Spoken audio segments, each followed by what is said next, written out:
പോലെ ബഹുമാനിച്ചില്ലേ?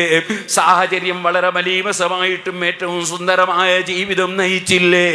അവസാനം അവിടുന്ന് വഫാത്താകുന്ന സമയത്ത് മലക്ക് വന്ന് സമ്മതം ചോദിച്ച് സമ്മതം കിട്ടിയപ്പോൾ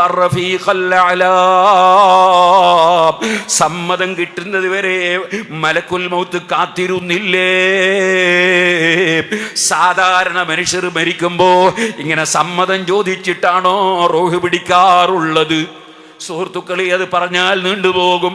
ഖുർആൻ വ്യക്തമായി പറഞ്ഞു, ഖുൽ പറയൂ നബിയേ, ഇന്നമാ അന ബശറുൻ, നിശ്ചയമായും ഞാൻ മനുഷ്യൻ മാത്രമാണ്, ഞാൻ ജിന്നല്ല, മലക്കല്ല, ദൈവമല്ല, ദൈവപുത്രൻ. ആകാശങ്ങളെ പറഞ്ഞതിന് ശേഷം വമിനൽ അർളി മിസ്ലഹുന്ന, അതാ ഭൂമിയും അല്ലാഹു പടച്ചു.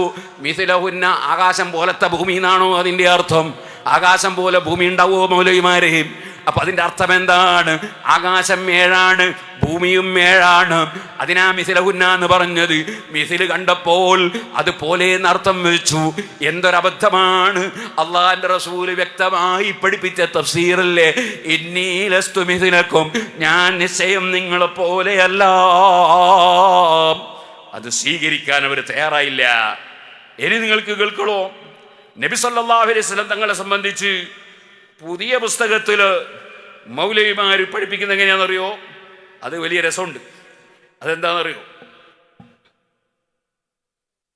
നായ, ആന, ഈ 2 ജീവിയെയും സഹായത്തിന് വിളിക്കാം. ഞാൻ വായിക്കാം.